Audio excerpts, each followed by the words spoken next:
bahasa Indonesia, gila kalau seperti ini tindak pidana korupsi. Nggak mungkin ada bila dan kalau. Itu imbuhan yang sama. Jadi saya betul-betul mengatakan ini gila kalau kalau seperti ini korupsi. Kalau saya tulis bila, harusnya bila seperti ini tindakan korupsi. Atau kalau seperti ini tindakan korupsi. Bila dan kalau tidak mungkin digabung, Pak. Bahasa Indonesia tidak terlalu buruk saya. Lumayan bahasa Indonesia saya. Jadi maksudnya gila ya, betul ya. Baik.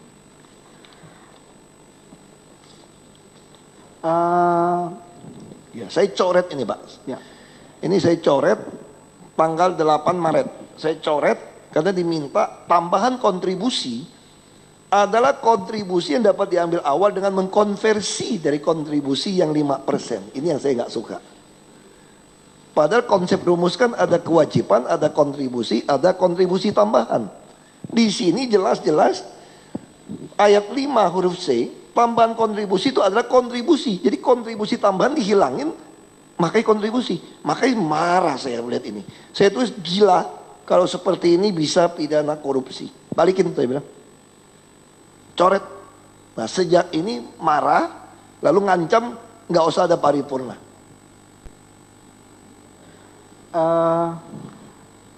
Sebelumnya saksi mengetahui sebenarnya kapan paripurna ini dijadwalkan oleh Balegda? Apakah sebelumnya sudah ada jadwal ada, untuk Pak. memparipurnakan? Jadi kalau kami rapat itu semua itu kan ada, mereka tuh ada rapim gabungan DPRD, penyampaian naskah, lalu konsolidasi, ada diskusi, lalu mereka itu ada semacam bamus, Pak. Badan musyawarah menentukan kapan.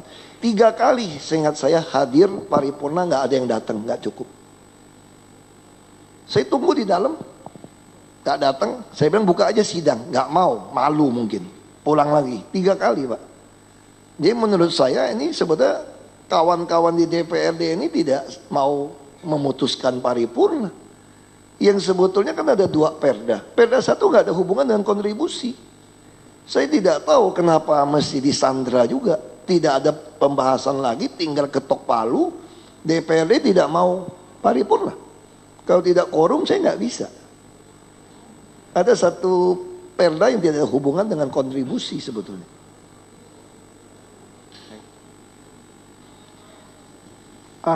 Sampai dengan saat ini ya, apakah terhadap pembahasan mengenai kontribusi tambahan itu sampai sekarang tidak ada jalan keluarnya juga, belum Tidak ada lagi. Jadi semua kalau kita temu, kata laporan dari tim ini, Balegda tidak mau bahas. Makanya kami mengajukan ke MA sekarang. Supaya tidak jadi deadlock.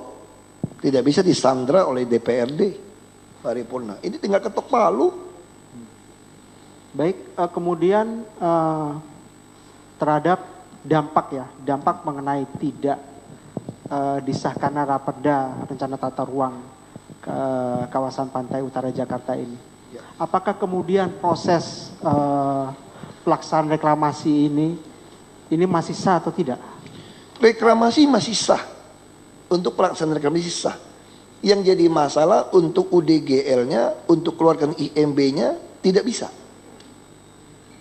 Jadi orang boleh mengerjakan pulau reklamasi sampai selesai, tapi tidak bisa membangun di atasnya. Karena tidak ada dasar peruntukan. Jadi kalau di darat kan dikenal dengan rencana tata ruang wilayah. Jadi di sini mana hijaunya, mana jalan, mana yang bisnis, mana yang rumah. Nah walaupun di pulau itu semua sudah ada petanya. Jadi para pengembang sudah punya. Sudah ada desain, sudah disetujui bersama untuk UDGL. Makanya tinggal diketok palu sebetulnya dari paripurna. Kalau itu diketok palu, langsung pengembang bisa mengeluarkan IMB semua. Ini di luar kontribusi, ini ada 2 perda soalnya. Nah, itu yang saya tidak mengerti kenapa DPRD tidak mau paripurna. Bahas sudah selesai, tinggal hadir jumlahnya memenuhi quorum, selesai. Untuk IMB UDGL itu. Terkait pendirian bangunan ya oleh pengembang tadi ya. Coba saksi jelaskan izin-izin apa saja yang harus dimiliki oleh seorang pengembang ya dalam hal ini di kawasan reklamasi ini untuk nantinya dapat membangun bangunan. Jadi istilahnya ada pedoman perencanaan kawasan atau Urban Development Guidelines atau UDGL. Jadi kalau nggak ada ini, nggak bisa dikeluarkan IMB dari Pemda. Nah, mau mengeluarkan pedoman ini kan mesti ada perdanya. Baik ya, enggak, maksud kami itu kan tadi kan ada beberapa izin yang prinsip dikeluarkan. pertama, Prinsip pelaksanaan. Nah, kalau itu sampai reklamasi tidak ada masalah. tidak ada masalah. Nah, tapi waktu dia mau membangun, ini mesti ada IMB, ada UDGL dulu dasarnya. Baik. Nah, ini yang tidak bisa keluar. Jadi sebetulnya menurut saya pengembang tersandra sekarang. Sudah jadi pulau reklamasi, nggak bisa dapat IMB, nggak bisa dapat UDGL karena guideline-nya nggak ada. Untuk pedoman perencanaan kawasannya tidak ada. Walaupun secara fakta dia sudah punya, kan dia ngajukan pada kami. Di dalam perda kan sudah diajukan. Baik, berarti raperda yang rencana tata ruang kawasan strategis Pantura ini memang penting untuk mendapatkan IMB. Ya saya dua Pak, saya lupa Pak yang mana namanya Pak, tapi ada dua Pak. Ada satu lagi pesisir apa itu, saya nggak tahu, ada dua, saya lupa Pak. Saya nggak gitu kuasai teknis, tapi ada dua raperda Pak sebetulnya Pak. Jadi raperda pertama itu tidak ada hubungannya dengan 15%. Ini hubungannya kalau saya mau terjemahkan, ini hubungannya supaya pengembang setelah pulaunya jadi, mereka bisa membangun. Nah, kalau satu lagi yang 15%, ini ada hubungannya. Saya buat perjanjian, saya mau kasih Anda nyambung izin dengan catatan kontribusi tambahannya jelas dong. Ada amanat Perda dan Kepres. Ini dua sisi yang berbeda, Pak. Jadi yang belum matang dibahas itu adalah Perda kontribusi, Pak. Kalau Perda tentang yang untuk ada hubungan dengan UDGL tadi, itu tinggal ketok palu aja, Pak. Sudah diketok itu? Tidak mau diketok karena nggak pernah quorum. Maaf ya, ini apakah yang dimaksud ini mengenai raperda tentang rencana zonasi wilayah pesisir Ya, dan pulau-pulau ya, kecil itu. provinsi daerah khusus Ya. ibu kota Jakarta? Itu sudah tinggal ketok, Pak. Tapi pada kenyataannya sampai Tidak saat ini, quorum. 3 kali DPRD nggak mau datang. berarti dua raperda itu sampai saat ini belum. Jadi yang disahkan. raperda pertama tadi sudah tidak ada persoalan isi naskah lagi. Itu tinggal quorum, datang, ketok, selesai. Berarti pengembang bisa punya IMB, punya semua beres. Tapi yang kedua, deadlock. Karena gara-gara ada saya tulis gila tadi. Yang kedua, cuma yang belum beres adalah ayat pasal tentang kontribusi tambahan. Pemda ingin ada kewajiban, ada kontribusi tambahan. Balikda inginnya ada kewajiban, hanya kontribusi. Nah, ini berbeda. Melanggar Kepres dan melanggar Perda itu sendiri di nomor 8 tahun 95. Baik. Tadi selain saksi tadi kan mendapat laporan dari Ibu Tuti dan Pak Saifullah ya mengenai masukan dari Balikda itu. Ya. Tadi saksi mengatakan ada masukan dari Ketua Balikda Pak Muhammad Taufik. Yang saksi ketahui apakah terdakwa ini, terdakwa Muhammad Sanusi itu juga pernah dari penyampaian Ibu Tuti juga terdakwa juga pernah memberikan saran yang sama. Ibu Tuti yang tidak pernah nyinggung terdakwa. Gitu ya. Ya. Terdakwa saya kenal baik, dulu masih sering ketemu, juga tidak pernah bilang sama saya.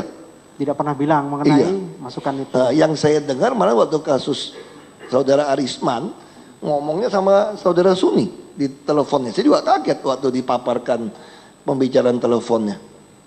Di sini, di sidang sini juga, saya baru tahu. Gitu ya.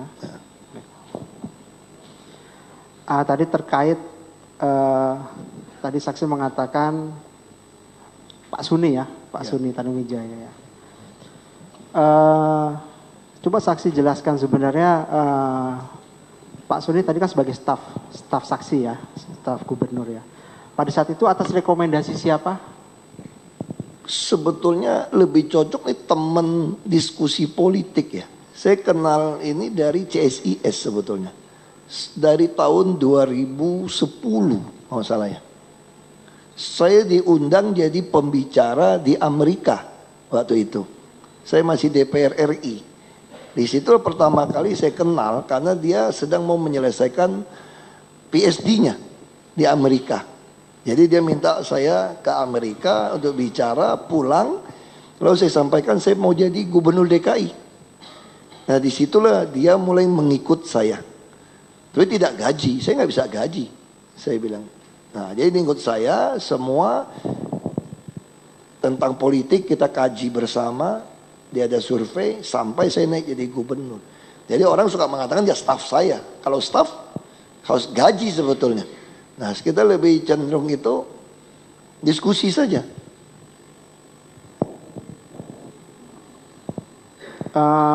Coba saya tadi menjelaskan ya mengenai tugas dari Pak Suni ya untuk diskusi masalah politik kan seperti itu. Karena latar belakang dari Pak Suni ini memang dari CSIS tadi ya. Baik. Coba saksi jelaskan apakah untuk urusan mengenai raperda, mengenai reklamasi ya, baik itu urusan mengenai draft raperda atau urusan mengenai koordinasi dengan para pengembang kawasan reklamasi. Apakah saksi juga pernah menugaskan kepada Tidak pernah Pak Suni? Karena teknisnya semua ada di Ibu Tuti maupun di Pak Sekda.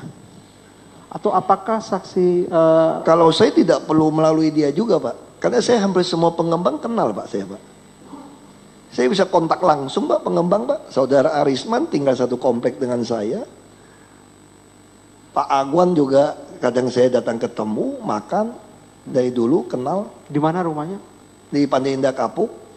Kita tinggalnya satu komplek-komplek Pak. Dari tinggal di Pluit. Ibunya meninggal juga gereja saya yang urus.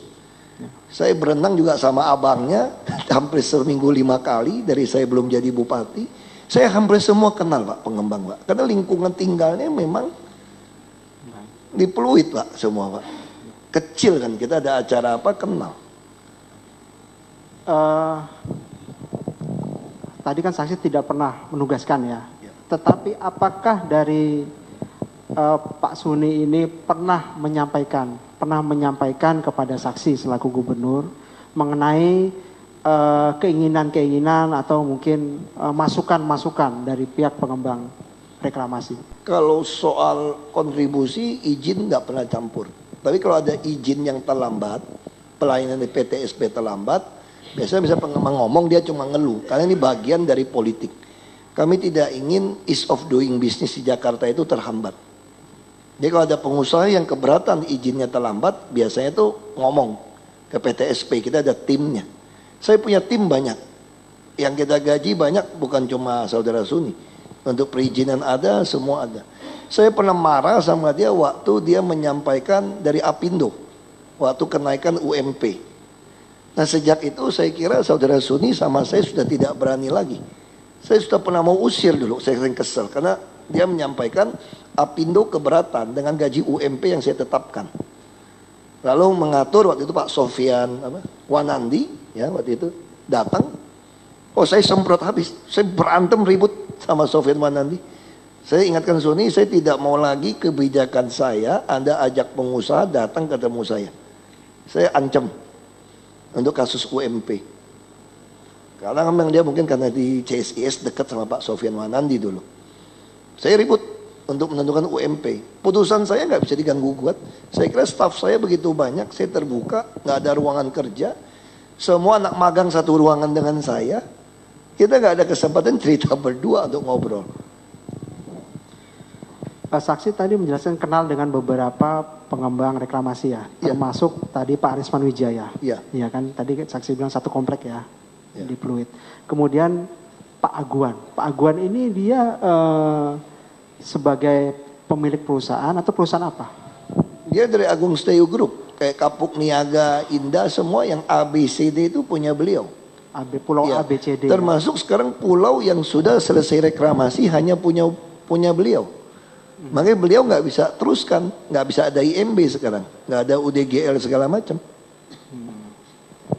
Baik, pada saat pertemuan saksi ya dengan para pengembang reklamasi, diantaranya tadi dengan Pak Arisman Wijaya, kemudian tadi Pak Sugianto Kusuma alias Aguan ya. Apakah pernah dari pengembang itu menyampaikan mengenai atau membahas seputar reklamasi ini atau kontribusi tambahan? Ya, waktu ketemu pribadi nggak pernah bahas. Saya bikin resmi ketemu Pak dengan pejabat. Itu di Pantai Mutiara Sport Club yang 14 Februari Oh, berapa? yang sudah dijelaskan saksi Iya. awal tadi ya. Jadi saya sampaikan di situ. Mereka di situ sampaikan 1 sampai 2 juta per meter saya tolak. Jadi kalau saya urusan kerjaan, justru saya menyayangkan pengusaha depan saya nggak pernah ngeluh kok. Makanya saya agak marah kejadian seperti ini. Kalau kita duga-duga saya marah betul. Kok depan saya iya semua gitu loh. Pura-pura. Ini kan namanya mau nusuk saya dari belakang saya bilang. Kalau betul ya asumsi kita seperti itu.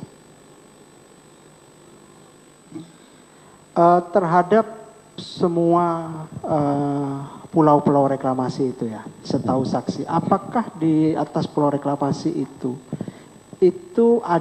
sudah ada bangunan yang telah didirikan? Yang punya Agung Sedayu dia tancap saja Pak bangun Pak. Begitu. Kenapa mereka itu di pulau apa yang saksi ketahui? Saya lupa, Pulau C atau apa ya? Pulau C kali Pak. Pulau C. Ya, kenapa mereka lakukan seperti itu? Karena ada peraturan Pemda juga bahwa kalau Anda membangun di perencanaan lokasi yang benar dan tanpa IMB itu hanya dikenakan denda. Nah, sekarang denda kekecilan. Saya lagi minta draft denda pergub yang baru belum keluar-keluar, Pak. Itu yang saya bilang, ini ada apa? Saya takut sekali pergub itu begitu.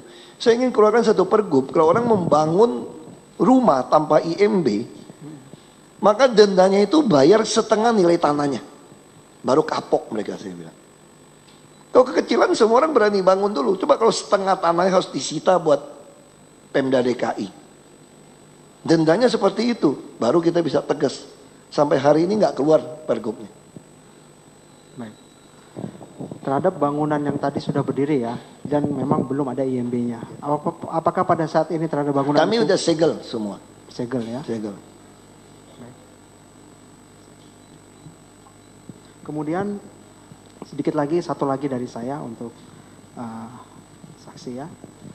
Tadi saksi mengatakan untuk besaran kontribusi tambahan yang 15% itu berdasarkan kajian dari Ibu Vera tadi, siapa? Vera ya? Ada pengalaman dividen dari reklamasi Ancol Barat. 15% itu ya? 30% sebetulnya. 30%. Dividennya. Nah, kemudian untuk menentukan besarnya tepat 15% ini, apakah itu memang hasil kajian dari Mereka Ibu hitung, Vera? Pak.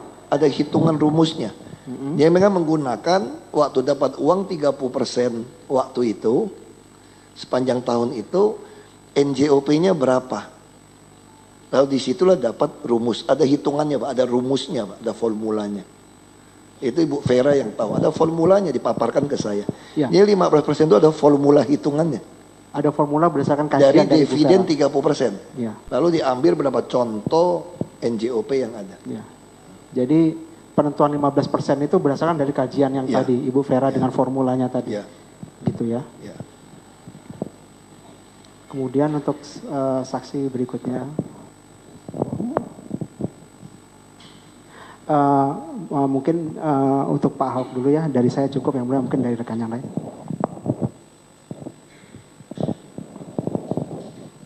Izin majelis dilanjutkan. Saudara saksi ya, sebelumnya apakah saksi mengetahui PT Agung Podomoro Land? Tahu. Itu presiden direkturnya siapa? Arisman. Arisman ya. Apakah saksi mengetahui anak perusahaan dari PT Agung Podomoro Land yang mempunyai izin pelaksanaan reklamasi? Kemudian baru tahu Pak. Siapa? Dia ngajuin. Bisa saksi sebut? Wisesa, Muara Wisesa Pak. PT Samudra Muara Wisesa. Ya. Kemudian yang kedua PT Kartika Jalagri Pakci. Ya. Oke. Kemudian selama proses pelaksanaan reklamasi ini, apakah saksi mengetahui istilah yang namanya paguyuban pengembang? Mereka menamakan, sebetulnya mereka istilahnya kali Pak ya. Ya. Karena waktu kami kumpul, waktu mereka kumpul itu di Pantai Mutiara, saya dengar waktu itu memang mereka pakai istilah-istilah paguyuban gitu loh. Ya. Istilah, tapi nggak ada suratnya itu Pak. Cuma waktu kumpul bersama. Nah, pada saat melakukan pertemuan-pertemuan ya, baik secara resmi ataupun mungkin yang diundang dari pihak Balegda, apakah saksi mengetahui siapa saja yang sering mewakili dari paguyuban pengembang tersebut? Saya tidak tahu Pak. Tidak mengetahui. Baik. Kemudian pada saat saksi menjabat selaku wakil gubernur, saksi pernah ditunjuk 2 kali sebagai PLT, benar? Ya, ya. Benar. Di BAP saksi ada menjelaskan di BAP poin 6 pada tanggal 1 Juni 2014 sampai dengan 23 Juli 2014. Benar ya? Iya, mungkin ya Pak. Saya nggak ingat. Nah, apakah pada saat itu saksi benar ada mengeluarkan perpanjangan persetujuan prinsip untuk beberapa perusahaan? Seingat saya ada Pak. Kita memang ada keluarkan perpanjangan, tapi melalui perjanjian dulu Pak. Ada perjanjian kewajiban mereka. Enggak, saya hanya menanyakan perusahaan tersebut. Iya. Apakah saksi bisa menyebutkan nama perusahaan tersebut?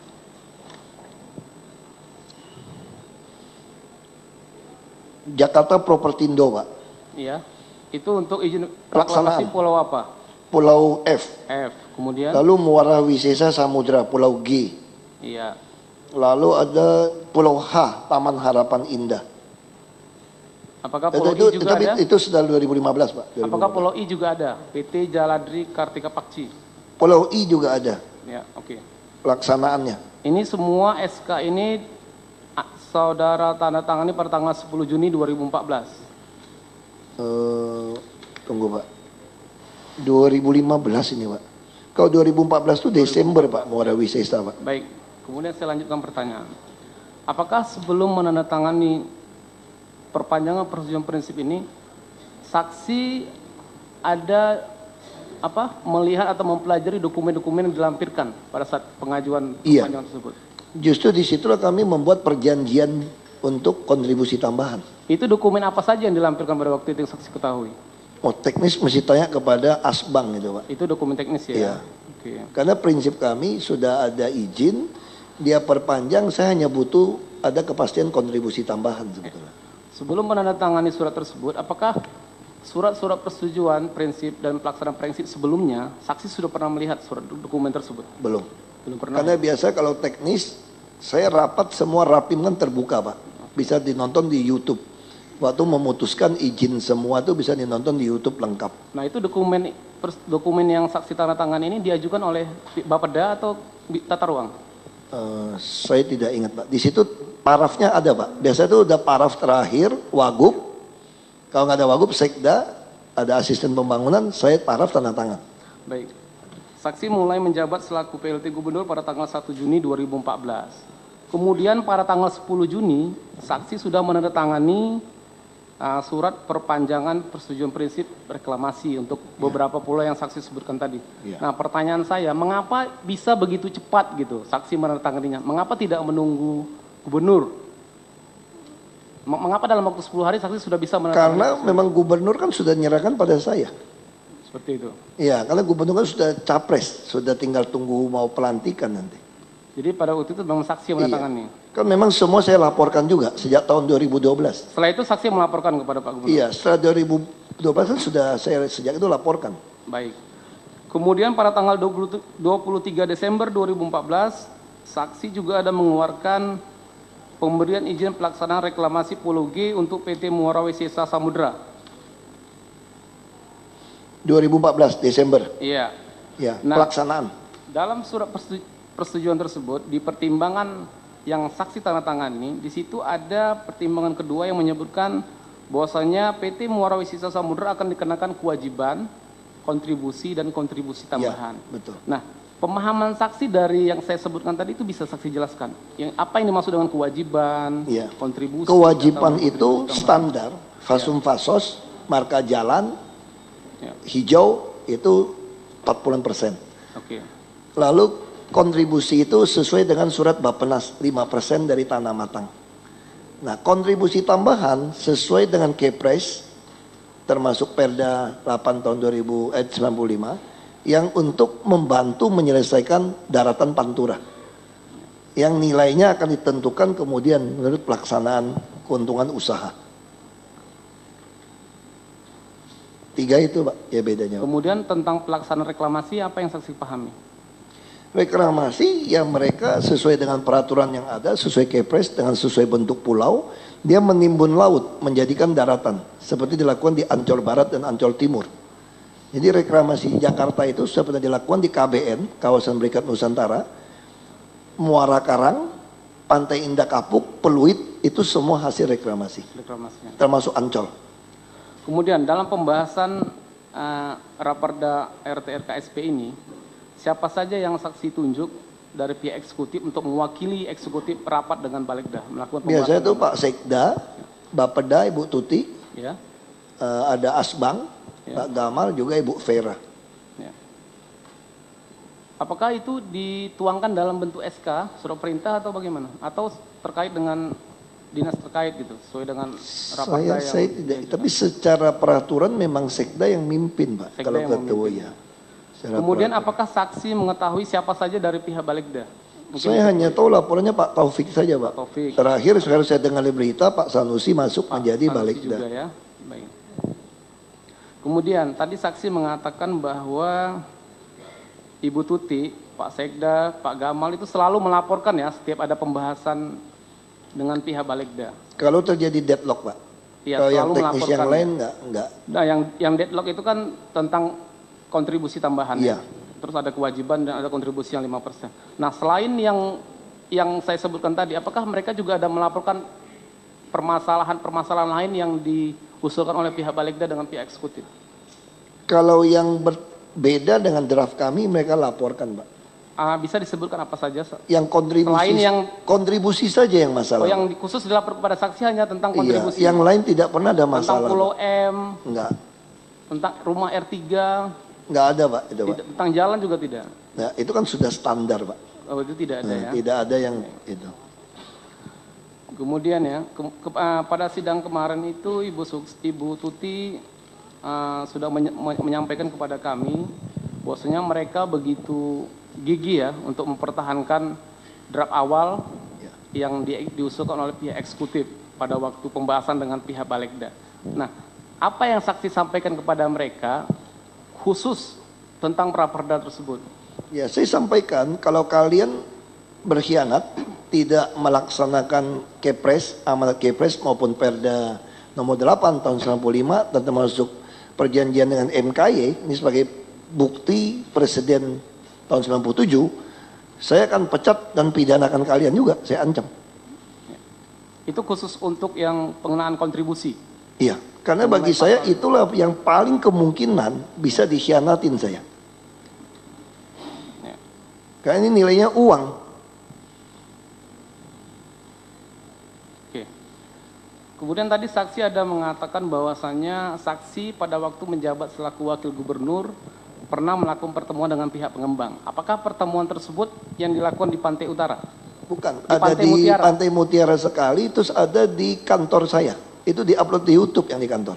Nah, yang di Pantai Mutiara itu siapa yang mengundang, Pak? Yang mengadakan pertemuan tersebut? Waktu itu sebetulnya masih ada asbang yang lama, Pak Wiret Moko. Nah, waktu itu kita bicara sama Pak Jokowi sebagai gubernur, Ya. bahwa ini ada kontribusi tambahan bisa menyelesaikan Jakarta. Bisa triliunan ini. Ya. Nah, disitulah saya ditugaskan untuk kenalan ketemu mereka. Sebenarnya udah kenal. Ya, mereka ini bisa disebutkan siapa aja pada waktu itu yang hadir? Waktu itu saya langsung menghubungi direktur kami, ada Ancol, Pak Budi Karya. Maksudnya dari pihak pengembang itu siapa saja? Dari Pak Suhendro ada, Taman Harapan Indah, ada Pak Agwan, Terus? ada Pak Trihatma, Ya. ada anak-anaknya, ada Pak Arisman. Itu di Pantai Mutiara itu maksudnya di mana? Di rumah Di, makan? enggak, apa di spot rumah? klub Pak. Hah?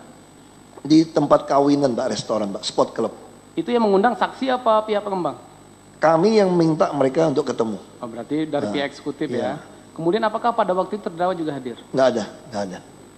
Saksi tolong diingat, pada waktu saksi memberi keterangan pada persidangan Arisman dan Trinanda, saksi ada menyebutkan terdakwa juga hadir pada acara tersebut. Saya kira tidak hadir Pak. Tidak hadir. Arisman yang hadir Pak. Arisman. Terdakwa tidak hadir. Iya, ini tidak ada Pak. Saya kira juga belum ada hubungan Itu dengan. apa yang dibicarakan, Pak? Iya, saya Apakah tentang kontribusi tambahan yang Iya, saya sampaikan Ya. bahwa kan mereka meminta nyambung izin baru Pak. Ya. Pelaksana itu nggak sampai. Saya sampaikan kalau mau nyambung izin baru, saya ingin semua sesuai aturan. Karena MKY nggak mau datang. MKY diperlakukan agak beda nih. Menurut perjanjian MKY, menurut Kepres semua itu ada kontribusi tambahan. Dan perjanjian yang kalian dapat waktu zamannya Fauji Bowo tidak menyebutkan kontribusi tambahan, saya sampaikan. Jadi saya tidak mau, ini harus diluruskan ke